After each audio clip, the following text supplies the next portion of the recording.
میں کہوں کہ میں نے ہی خود ساختہ ابھی ان سے اجازت نہیں لی، لیکن اپنا سیاسی استاد ان کو جو ہے وہ تسلیم کیا ہوا ہے.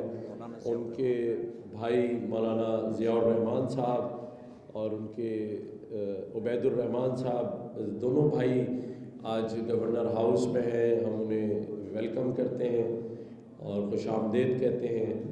اس کے ساتھ ساتھ ہمارے سب کے سینئر اور ہمارے بزرگ لیکن دل کے جو ہیں وہ ہم سے بھی زیادہ جو ہے نا وہ جوان ہمارے جام صاحب جو ہیں ماشاءاللہ سینیٹر بھی رہے، منسٹر بھی رہے ہیں اور بہت ہی متحرک پولیٹیشین ہیں. جام صاحب میں آپ کو ویلکم کرتا ہوں گورنر ہاؤس میں. ہمارے جو فارن آفس کے یہاں پہ عرفان سومرو صاحب بھی موجود ہیں، اور ان کی موجودگی کا مطلب ہوتا ہے کہ وہ تقریب جو ہے وہ بڑی امپورٹنٹ ہے. اگر وہ نہ آئیں تو پھر سمجھیں کہ یہ تقریب جو ہے وہ بس ایویں ہی ہو رہی ہے.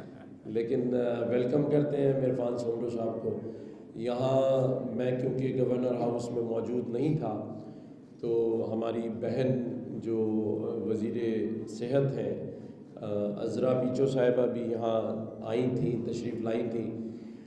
لیکن آج کی یہ تقریب جس میں یہ سارے لوگ موجود ہیں جو اس شہر کی رونق ہے. فضل دادا بھائی مجھے نظر آ رہے ہیں، اور یہ جو ہم اسکول میں پڑھ رہے ہوتے تھے تو یہ اس زمانے میں اسکول کے باہر آ کے جب کھڑے ہوتے تھے. ویسے رمضان کا مہینہ ہے لیکن بڑا اسمارٹ خوبصورت آدمی ابھی بھی ہے، لیکن بڑی لائنیں مار رہے ہوتے تھے یہ لوگوں پہ. وہ پھر بعد میں رمضان کے بعد بات کریں گے. ہمارے اقبال اطہر بھائی بھی یہاں پہ موجود ہیں اور اطہر اقبال بھائی موجود ہیں. اسی طرح سے جام قائم بھائی جو ہیں وہ کہاں نظر نہیں آ رہے مجھے. ہاں یہ چلے گئے. ڈی جی ایچ ای سی جو ہے وہ نذیر صاحب یہاں پر موجود ہیں. اسی طرح سے نسیم حیدر ہمارے دوست جیو کے موجود ہیں، اور واصل بھائی جو ہیں ان کی تعریف تو خدا ہی کر سکتا ہے کہ جنہوں نے ایسے فن پارے جو کہ مجھے ابھی یہ بتا رہے تھے، انہوں نے اللہ کے ان بابرکت ناموں کو 12 کیرٹ گولڈ سے بنایا. لیکن جو خطاطی ہے جو انہوں نے پورا ایک تھیم مجھے ابھی یہاں بتائی ہے، میں آپ کو خراج تحسین پیش کرتا ہوں. اور آج کیونکہ ویسے ہی ان کا قومی اسمبلی میں ان کی یہ جو چیزیں ہیں وہاں گیلری میں لگی ہوئی ہیں، پنجاب اسمبلی میں لگی ہوئی ہیں، اور آج انہوں نے ہمیں اس گورنر ہاؤس سندھ میں بھی عزت بخشی. اور اگلے 3 دن تک یہ انشاءاللہ تعالی یہاں گورنر ہاؤس میں ان کی ایگزیبیشن جاری اور ساری رہے گی.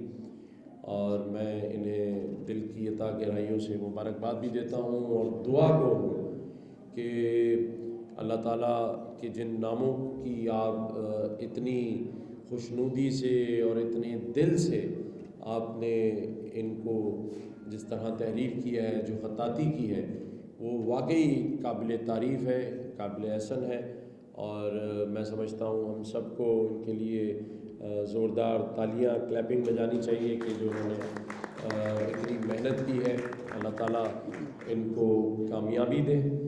اور میرے خیال سے افطار کا وقت بھی ہونے جا رہا ہے، تو یہاں پر جتنے بھی میرے مہمان موجود ہیں وہ ہم سب مل کے انشاءاللہ تعالیٰ افطار کریں گے. صاحب سر اس سے پہلے کہ افطار کریں، ہز ایکسلنسی اور آپ کو یہ اپنے فن پارے پیش کرنا چاہتے ہیں خطاطی کے حوالے سے، تو میں ریکویسٹ کروں گا کہ میرے مہمان کی سب سے پہلے آنریبل گورنر سے اور جناب عمران خان ٹسوئی صاحب کی خدمت میں پیش کریں. مجھے تو دے چکے ہیں. His excellency Consul General